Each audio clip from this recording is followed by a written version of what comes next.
Santo anjo do Senhor, meu zeloso guardador, se a ti me confiou a piedade divina, sempre me rege, me guarde, me governe, me ilumine para sempre.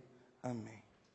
Abra comigo, por favor, Evangelho de São Lucas, capítulo 4, versículo 38. Evangelho de São Lucas, capítulo 4, versículo 38. Para que o momento de oração que vamos viver daqui a pouco atinja a sua plenitude, o seu resultado, eu preciso que você entenda com muita sabedoria esta pregação. Evangelho de São Lucas, capítulo 4, versículo 38. Acharam? Lucas, que era discípulo de Paulo, portanto, Lucas não conheceu pessoalmente Jesus Cristo. Saiu Jesus da sinagoga e entrou na casa de Simão. A sogra de Simão estava com uma febre muito alta e foram pedir a Jesus por ela. Jesus se inclinou sobre ela, repreendeu a febre e a febre passou. Imediatamente ela se levantou e colocou a servi-los. Palavra da salvação. Vamos aplaudir a palavra de Deus.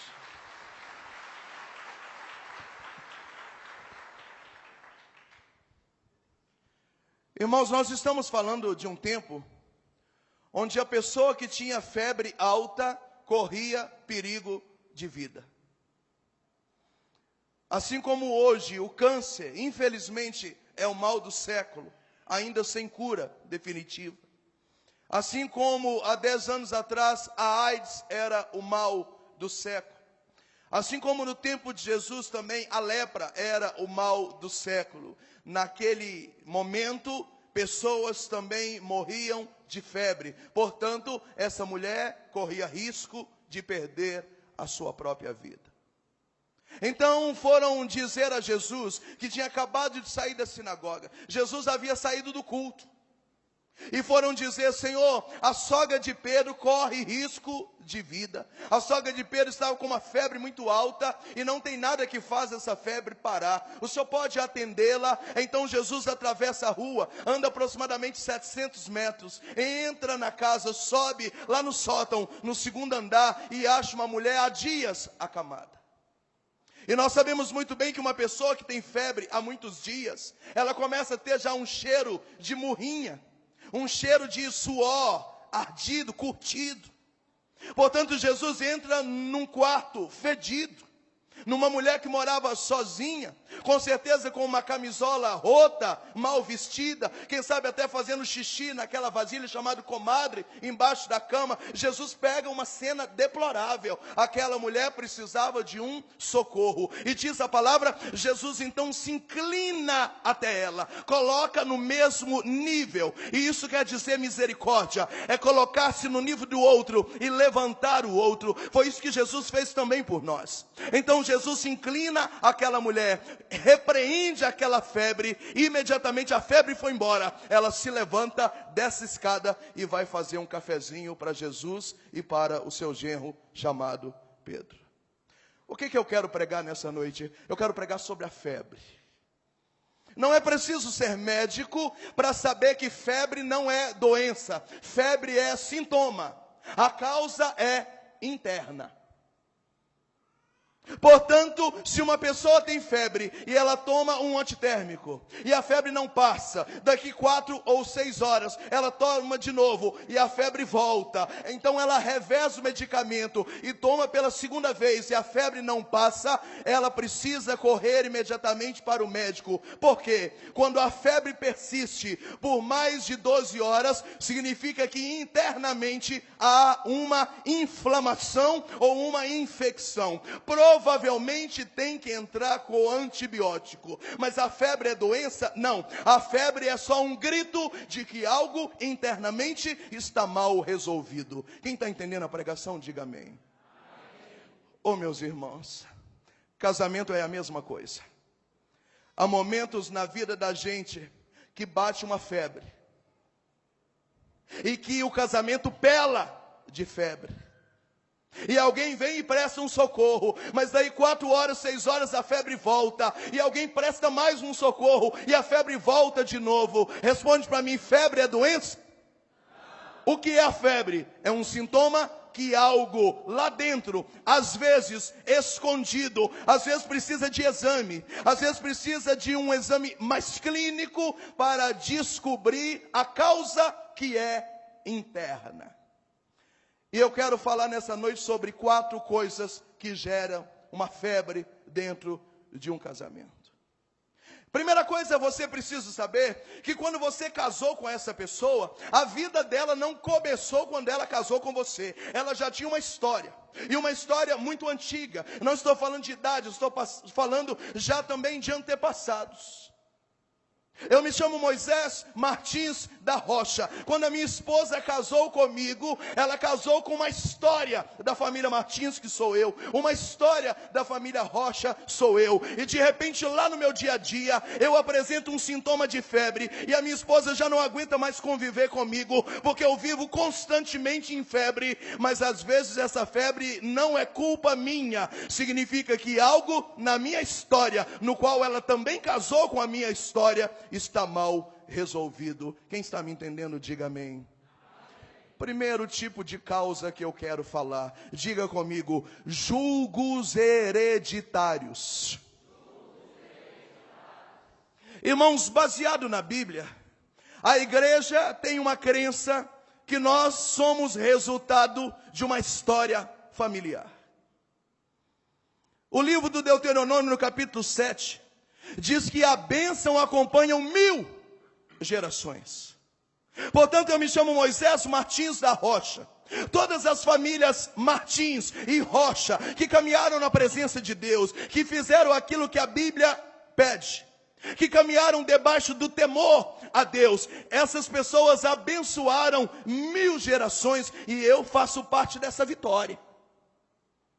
Mas no livro do Deuteronômio, no capítulo 20, a Bíblia diz que assim como a bênção acompanha 1000 gerações, a maldição acompanha 3 gerações. E você vai dizer, se a bênção é 1000 gerações, só 3 gerações de maldição não é nada. Mas essas 3 gerações criam um regaço na vida de qualquer pessoa. Portanto, se eu tive antepassados que cometeram idolatria, se eu venho de antepassados que adoraram deuses pagãos, que praticaram espiritismo, que se contaminaram com gerações, eu sou resultado dessa geração. Ou seja, eu já trago para o meu casamento uma história de maldição, de julgo hereditário. A igreja trabalha isso com o sobrenome de árvore genealógica. Por exemplo, eu sou a 3ª geração. Antes de mim, o meu pai. Antes do meu pai, o meu avô. Antes do meu avô, meu bisavô. Do meu bisavô materno e paterno, tudo que eles fizeram de errado, essa carga negativa recaiu sobre mim. E quando você foi casar com essa pessoa, você nem quis saber do passado da família dela. E às vezes você casou com uma pessoa, desculpa, com um histórico familiar podre. E aí começa o casamento, aparecem os problemas e aparece a febre. E você diz, por que você tem febre? Ela diz, eu não sei.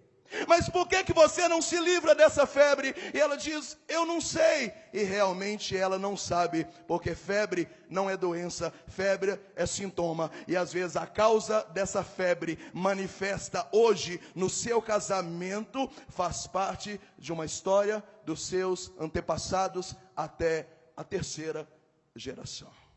Quem está me entendendo, diga amém. Resumindo, se a pessoa não encontrar Jesus Cristo ainda nessa vida, ela está ferrada. Porque todo ser humano que não passar por um processo de cura interior, está frito. Agora, eu sei que deve estar passando um filme na sua cabeça agora. Quando você casou, você trouxe 3 gerações. de palavras de maldição, de atitudes de maldição, e você trouxe essa carga genética, hereditária toda para dentro da sua casa, e quem sabe até você vive com febre, com febre, com febre, com febre. E por que você tem tanta febre? Porque você tem uma causa interna, uma inflamação, uma infecção que começou antes mesmo de você nascer, resultado da sua família hereditária. Quem está me entendendo, diga amém. Moisés, exemplo de julgos hereditários.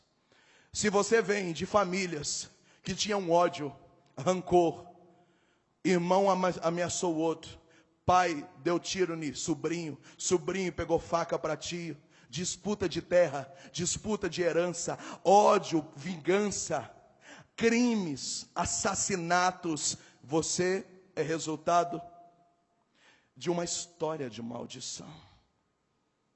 Se você vem de família que praticaram abortos, e nós já oramos por mulheres que não podiam engravidar, e coitado, a dificuldade de engravidar era só febre, mas a culpa não era dela, não era dela. E quando fomos orar por ela, Deus foi nos mostrando gerações de tios e avós que praticavam abortos clandestinos, e de avós que deram remédio para mulheres que ele pegou pela rua abortar. E aí você grita de febre hoje e não sabe qual é a causa, e a infecção é antepassada. Se você vem de histórico familiar de suicídio, se você vem de histórico familiar de depressão pós-parto, de síndrome do pânico, de bipolaridade, de loucura, gerações inteiras, e veja bem, pode ser que fale. Não é necessário assim, eu bebo porque o meu pai bebeu, o meu avô morreu bebendo, o meu bisavô também morreu bebendo. Não, às vezes eu bebo, o pai não bebe, mas um tio bebe, o avô não bebe, mas o irmão do avô bebia. Pode falhar uma geração, pode pular uma casa, mas há um histórico de maldição, de vício, de bebida. Se você traz essa carga genética de suicídio, de depressão, e aí qualquer coisinha no casamento explode uma febre, qualquer coisinha você fala em morrer, fala de juntar a mochila e voltar para a casa da sua mãe, e alguém vai dizer, Moisés, eu não aguento mais essa mulher, qualquer coisa que a gente fala, ela diz que vai embora, o tempo inteiro a minha casa está em febre. E você pergunta para ela, por que você faz isso? Ela não sabe, porque quem está com febre não sabe o que está acontecendo por dentro, mas existe uma infecção, e nesse caso, às vezes, a infecção faz parte dos pais, dos avós, dos bisavós, das gerações paternas e maternas. Isso é bíblico, e a igreja tem esse pensamento de que quanto mais vindo de uma família sarada, menos febre você vai ter. Quanto mais você orar pelos seus antepassados, celebrar missa pela alma dos falecidos, dos seus antepassados, mais um processo de cura e libertação vai acontecer. Quanto mais você vasculhar a sua história e ir orando pela sua história, e vai ter seminário de cura e libertação, você vai ter seco de Jericó, você vai ter retiro de cura da árvore genealógica, você vai. Existem pessoas que atendem cura interior, você vai. Alguém vai fazer oração de cura de traumas, você vai. E você vai lutando e lutando e lutando. Eu acredito que vamos lutar a vida inteira pela libertação dos nossos antepassados, pelas cargas e maldições hereditárias, e todo quanto lutarmos ainda será pouco, porque muito das nossas febres tem nome e não é culpa sua. A pessoa que casou com você, casou com essa história genética. Quem está me entendendo, diga amém. Diga para quem está do seu lado, a coisa está feia para o nosso lado.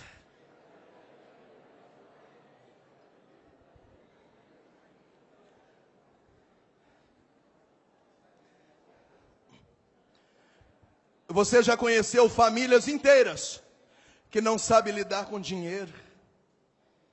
Famílias inteiras que vivem quebradas financeiramente, que perderam empresas, perderam casas, tinham terrenos e hoje não tem nada, devem na praça.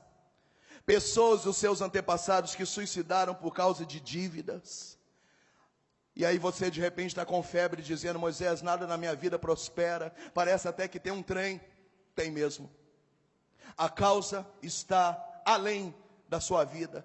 A causa é a maldição e o jugo hereditário dos seus antepassados. Quem não conhece aqui famílias inteiras que têm problema com vício, famílias inteiras que têm problema de esterilidade, de infertilidade, de aborto, famílias inteiras que têm problema de ódio, de rancor, de divisão dentro de casa, famílias inteiras contaminadas por causa de espiritismo, de antepassados que cometeram idolatria e fizeram aquilo que a Bíblia proíbe, frequentaram lugares e mexiam com coisas proibidas, e toda essa carga negativa chegou até você. E às vezes há febres dentro do seu casamento, que a única forma de curar essa febre é dar um antibiótico chamado Jesus Cristo, para curar e libertar a sua história antepassada, para que no dia de hoje a sua febre vá embora. Mas a causa está antes de você nascer. Quem está me entendendo, diga amém. Então dá um glória a Deus e aplaude ao Senhor Jesus Cristo.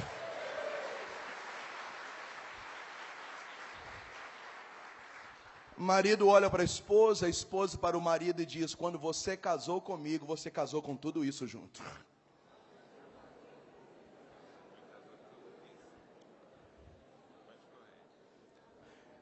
Existe uma segunda causa de sintoma de febre atual. Diga comigo: traumas de gestação. É por isso que a igreja é muito cautelosa. Quando a igreja pede para que casais de namorados não fazem sexo fora da hora, também é pensando nisso. Porque o governo vai dizer: não, pode transar à vontade, desde que use a camisinha, nós só não queremos ter problema com AIDS, o resto dane-se. Só que o Estado não preocupa com essas coisas. Qual é o remédio contra o aborto? É a castidade. Qual é o remédio contra a AIDS? É a castidade. Porque se o sexo fosse feito, programado na hora certa, no momento certo, com a pessoa certa, e esse momento essa pessoa se chama matrimônio, não haveria AIDS, não haveria aborto.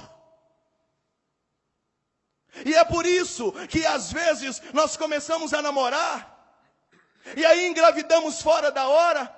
E a primeira sensação dos nossos pais, dos nossos avós, é dizer: eu não queria essa criança. Eu não podia ter filho agora. Eu não podia ter mais um filho. E aí começa uma coisinha perigosa, chamada ferida no inconsciente, trauma. A partir do 23º dia, diz a psicologia, que começa a formação do subconsciente. O subconsciente é o porão onde fica guardado tudo quanto é lixo. A partir do dia 23 que a criança foi gerada no seio de uma mulher. Eu estou dizendo que a criança é do tamanho de uma cabeça de um alfinete. E se a mãe diz: eu não queria ter, essa criança já assimilou: a minha mãe não me quer, eu sou rejeitada, eu vim de atrevido, eu não podia ter vindo agora. A criança nasce, é indiferente com a mãe, tem rejeição, é toda carente, não dá certo nos relacionamentos, tem dificuldade de sentir amor, não está preparada para amar, porque foi rejeitada desde a concepção. E você casa com essa pessoa, tudo que você faz está ruim, você dá amor, não dá certo, você não dá amor, você é cobrado. Isso é febre, mas a causa dessa febre que você casou hoje, não está hoje, na atualidade da pessoa. Às vezes está no dia 23 até o 9º mês, enquanto o seu marido, a sua esposa, nem tinha nascido ainda, era desse tamanho, mas ela já tinha traumas de gestação. Os traumas de gestação começam no dia 23, após a fecundação, e vão até o parto. Se você, por exemplo, é filho de pais separados, você tem esses bloqueios. Desculpa, se você é filho de mãe ou pai solteiro, você também tem alguns tipos de bloqueio. Se os seus pais se separaram durante a sua gestação, você na barriga da sua mamãe, se a sua mãe não te queria, se ela até pensou em te abortar. Se ela até tomou alguma coisa, ou tentou provocar o aborto e não deu certo, pior ainda, porque você já nasce com aquele trauma de morte. Nós já oramos por pessoas com 30 anos de idade, que têm muita vontade de suicidar, e quando nós fomos orar, nós vimos a mãe dela tentando abortar ela ainda na barriga, e ela tem esse sentimento de morrer, mas essa tentativa de suicídio é só febre. Onde está a causa? Quando ela ainda era feto na barriga da mamãe. Quem está me entendendo, diga amém. Diga para quem está do seu lado, a sua história não deve ser muito fácil, não. E aí, desculpa, se você é o filho mais velho, ou a filha mais velha, você traz toda aquela carga de tensão, impotência, medo, questionamento, dúvida, porque era o primeiro filho. Ou seja, aqueles que são o filho mais velho, traz uma ziquezeira para abertura de útero, que só Deus vai explicar. Mas aí você diz, graças a Deus eu não sou mais velho, eu sou o segundo. Mas pode ter gerado uma situação que a sua mãe tinha acabado de ter você, e aí já engravidou logo. O irmão que veio tem pouca idade em relação a você, roubou o seu colo, roubou o seu leite, roubou a intenção, e a vida inteira você tem um sentimento de que a sua mãe ama mais o seu irmão do que você. Na verdade, isso é só febre. A causa? Trauma. Eu espero que você esteja entendendo o que eu quero dizer. Se você é o caçulo, piorou.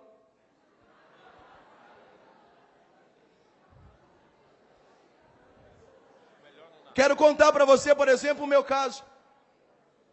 A minha mãe é analfabeta até hoje, ela é viva, mas não assina nem o nome. O meu pai estudou até 4ª série de grupo, naquela época que ia 6 quilômetros de cavalo para estudar. Eles andavam perambulando, cozinhando carvão. Aí estava fazendo carvão aqui, nascia um filho. Acabava o carvão, ia para outra cidade, começava a cozinhar carvão, minha mãe engravidava, nem sabia, cozinhando carvão, abortava os filhos, morria cozido na beira do fogão. Aí mudava para outro lugar, nascia um irmão. A minha mãe engravidou 11 vezes, 6 filhos morreram cozidos, cozinhados, no forno de carvão. A minha mãe carregando peso, ajudando meu pai. Sobraram de 11 quantos? 5. Dos 5, 4, cada um nasceu numa roça diferente. Depois que a família cansou daquela vida, mudou para a cidade, a minha mãe já coroa, dizendo, eu não quero mais filho, porque ela já tinha um trauma. A mãe dela morreu no parto dela, ela não conheceu a mãe, então ela morria de medo de engravidar. Passa um período grande, ela engravida de mim. A minha família conta que a minha mãe, coitada, ingênua de roça, não tinha essa concepção. Mas se fosse uma mulher moderna, ela teria todos os motivos para me abortar. Rejeitou o tempo inteiro, vomitou os 9 meses, tentou morrer os 9 meses, dava soco na barriga, não era culpa dela. Ela também tinha um trauma que fazia ela ter febre. Resultado, quando eu nasci muito doente. Os médicos acharam que eu não ia sobreviver, tanto é que o meu pai, um homem de Deus, fez uma promessa na beirada da cama, dizendo que se eu sobrevivesse, eu ia chamar Moisés, para um dia eu ser igual Moisés da Bíblia, e hoje eu estou aqui.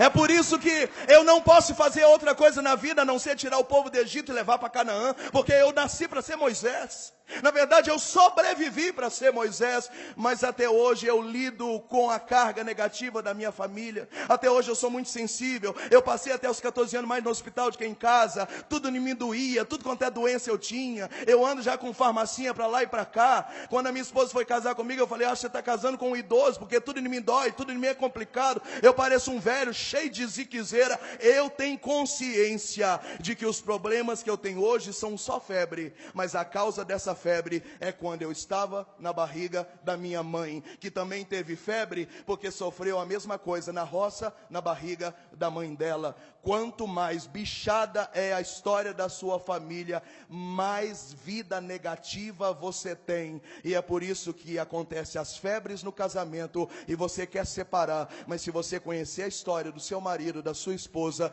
você vai ver que precisa ter um pouco mais de paciência, de amor e de oração, porque ele não tem culpa da febre, ele também é vítima de uma infecção. Quem está entendendo, diga amém. Pode dar um glória a Deus, aplaude o Senhor Jesus.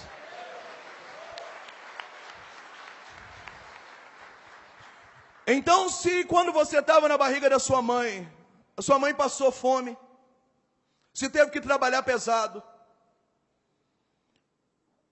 às vezes você tinha o pai que trabalhava fora, quem sabe ele era caminhoneiro, a cada 20 dias voltava para casa. Para ele voltava para casa para sustentar você e te dar dignidade.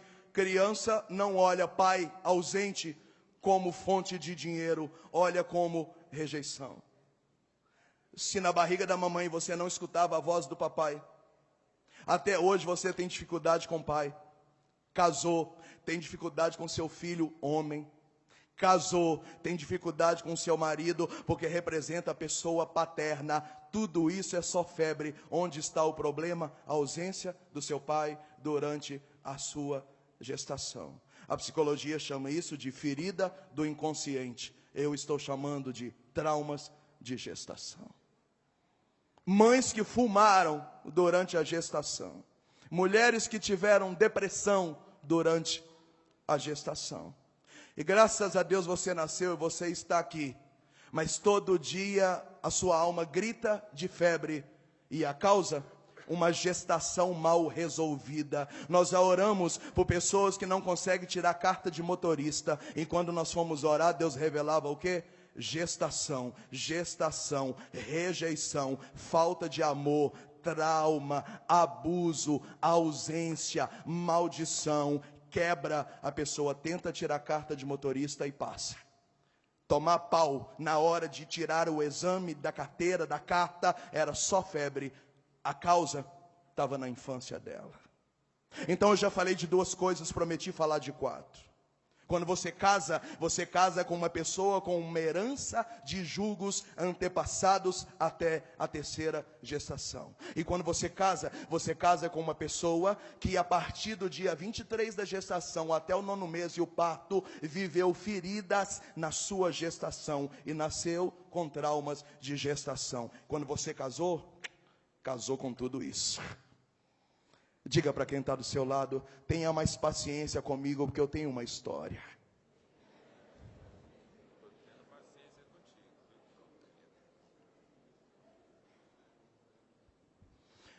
Terceiro tipo de causa de sintomas de febre. Diga comigo, trauma de infância. Segundo a psicologia, os traumas de infância começam na hora do parto e vão até a idade da razão. Quando é a idade da razão? Depende de pessoa para pessoa. Tem crianças que entram na pré-adolescência, 11, 12 anos na idade da razão. Tem uns que com 14 é bobo até hoje. Enche o saco, faz pirraça, mas ainda não entrou na idade da razão. Vamos meiar a situação. Os traumas vão até o meio da adolescência. 13, 14, quem sabe 15, mas quem sabe 11 anos. Se você já não nasceu de parto normal, se houve uma ansiedade e um desespero de passar da hora, e você hoje com 40 anos é uma pessoa ansiosa, imediatista, não aguenta esperar, e o povo, parece que nasceu 7 meses. Foi isso mesmo. Às vezes nasceu de 7 meses, às vezes passou da hora de nascer. E o médico já pegou você roxinho, já com cordão umbilical, quem sabe enrolado. Essa é a explicação, porque que tudo que você começa, você para. Você tem medo do novo, você tem medo de sair para fora. Você é uma pessoa insegura. Foi isso que você viveu na hora do seu nascimento. Começa pelo parto. E começa o 1º aninho, 2º aninho. Pais que se separaram na infância, crianças que eram pobres. Rapidamente sua mãe engravidou de novo. O seu irmão mais novo que você tem um ano e pouco de diferença. E até hoje parece que a sua família volta as atenções para ele, porque na verdade ele acabou roubando a sua infância. Às vezes você veio depois de um irmão e tem aquela história, tipo do Lula, que a família comprava roupa para o mais velho, ficava apertado, vinha para o irmão de baixo, o irmão de baixo usava e vinha para o terceiro. Aquela história de vender o picolé, suquinho, chup-chup, engraxou o sapato. O primeiro tênis que teve foi uma conga, um quichute. É o mesmo para ir para catequese, para jogar bola, fazer educação física. Tem aquela história de ir para a escola levando material em pacote de arroz vazio. Na embornar que a mamãe fazia, costurado de roupa, de pano. Eu sei, essa também foi a minha história. Isso é humildade? Sim. Isso é nobreza? Sim. Mas não é nobreza ver criança tomando Coca-Cola e comendo hambúrguer na merenda, e a gente com um pão com ovo gelado que mamãe fazia às 6:30 da manhã para a gente levar para a escola. Quando a gente ia comer o pão com ovo na hora do recreio, o ovo estava geladinho.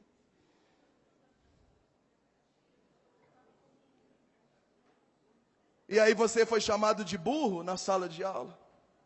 E até hoje você tem uma dificuldade enorme com matemática. Por quê? Porque quem te chamava de burro aos 6 anos de idade era professora de matemática. Como é que isso chama? Trauma de infância. Famílias que eram pobres, pais que eram ausentes, mamães que tiveram depressão pós-parto. Quem sabe você foi abusado na infância. E posso dizer com autonomia, porque quantos gays eu já atendi.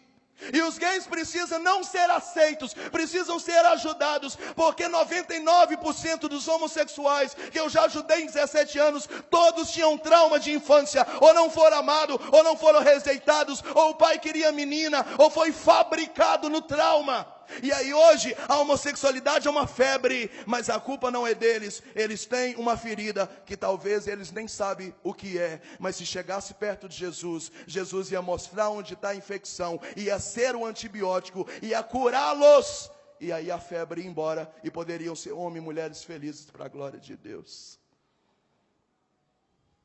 Não sei como é que foi a sua infância. Estou falando do parto aos 11, 12, 13, 14 anos. Cada coisas que você viveu que eu não posso imaginar. Estou tentando dar exemplos para abrir a sua mente.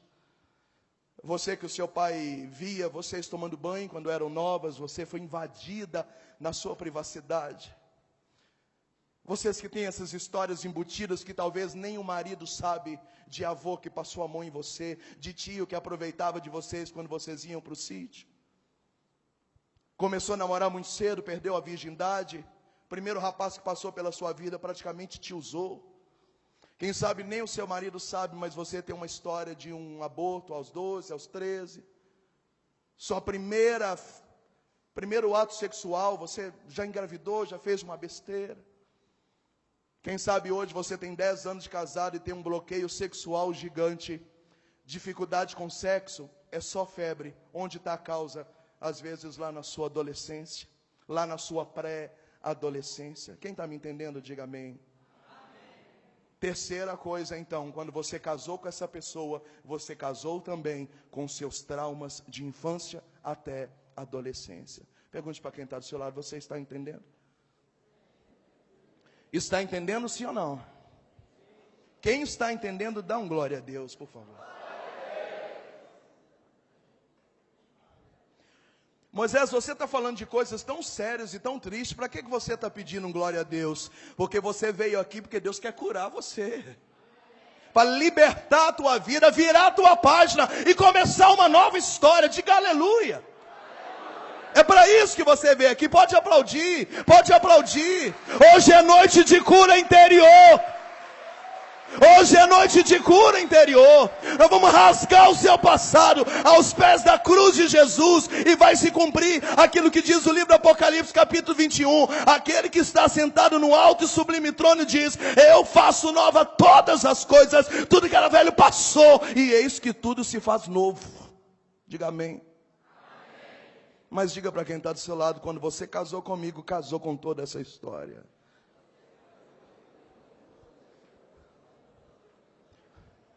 Diga comigo: jugo hereditário,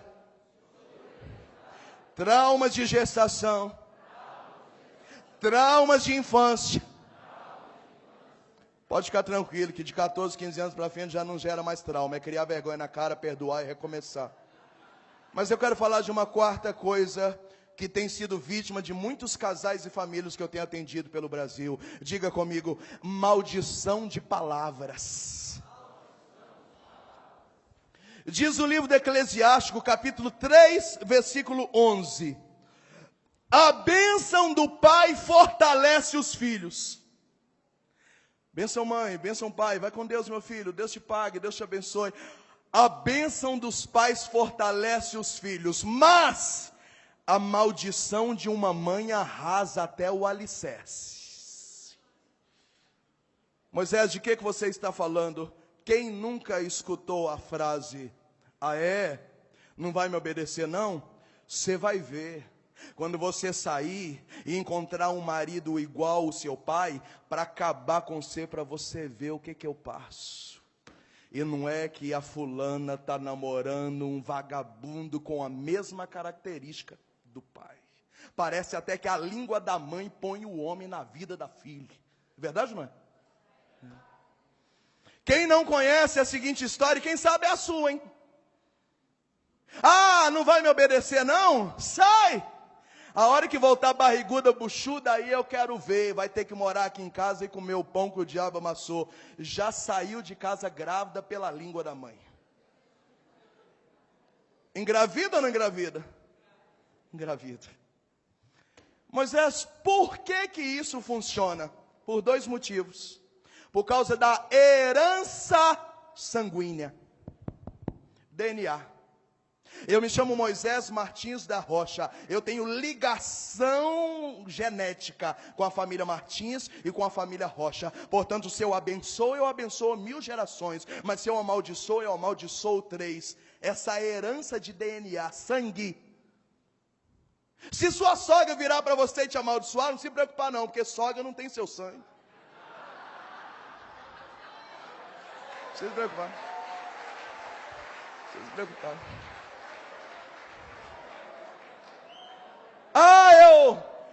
Eu tenho um amigo lá que no dia que eu fui casar me amaldiçoou.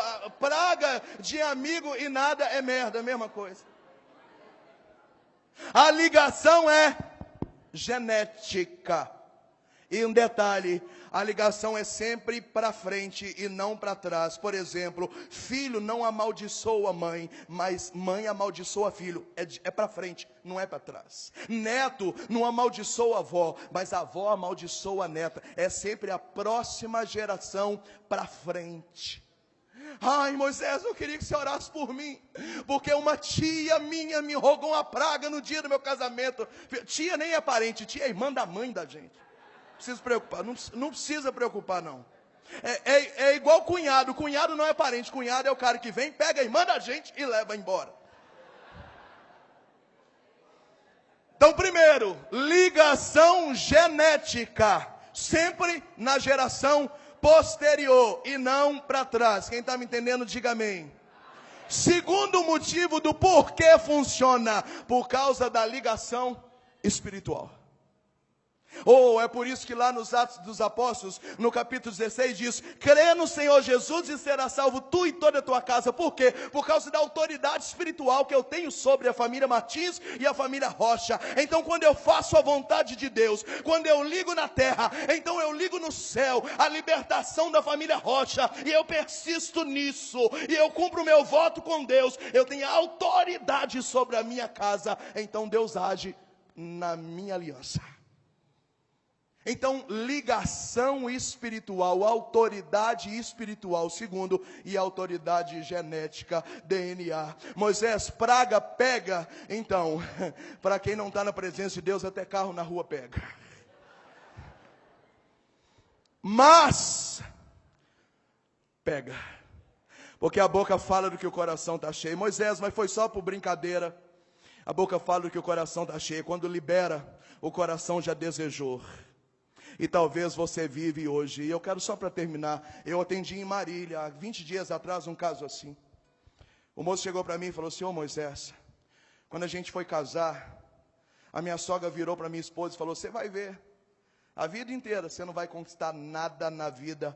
Sempre você vai pedir para morar no fundo do meu quintal, você vai ver. Ele falou: a gente já tem 12 anos de casado, já tem 2 crianças, a gente nunca conseguiu comprar nenhum lote. A gente é escravo de morar no fundo da sogra.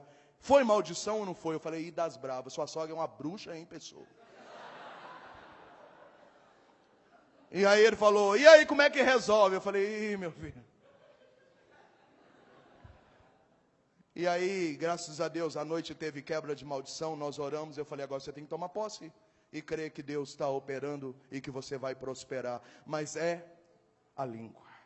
Então, para a gente finalizar, eu disse 4 coisas que geram febre. Primeiro, julgos hereditários. Segundo, trauma de gestação. Terceiro, trauma de infância. Quarto, maldições da língua, das palavras. Quem entendeu a pregação, diga amém. Agora vem cá. Eu não estou tirando o peso do seu ato. Ah, tadinho, ele traiu porque, coitado, ele tem um trauma. Não vem não, safado. Não avacalha o negócio não. Eu estou falando de febre, não estou falando de pecado. Está me entendendo? Eu estou dizendo que agora você vai olhar para a atitude da sua esposa e do seu marido e vai tentar ajudá-lo, entendendo que você casou com uma história de 4 coisas que você aprendeu com o gordinho de Minas Gerais essa noite. Então você vai ter mais paciência, mais misericórdia. É por isso que eu abri ontem dizendo que tem que orar. Vocês vão ter que meter a cara na igreja, e ir para acampamento de libertação, e ferver em Jesus Cristo, para ir sendo curado. Quanto mais curado, melhor marido. Quanto mais sarado, melhor esposa, melhor pai, melhor avô, melhor avó. E como Deus quer curar você, para que você possa amar com dignidade, abra o seu coração, busque a presença de Deus. Escutando essa pregação, não se sinta triste. Eu sei que você identificou muita coisa. Não fica com o sentimento de ai que dó de mim. Não. Se livra dessa culpa, levanta a tua cabeça. Nós vamos pedir a Deus que restaure nessa noite o seu coração, que você consiga se perdoar, que você consiga reviver a sua história e ser curado, para que você saia pronto, curado, para amar, para a glória de Deus. Pode aplaudir o Senhor Jesus.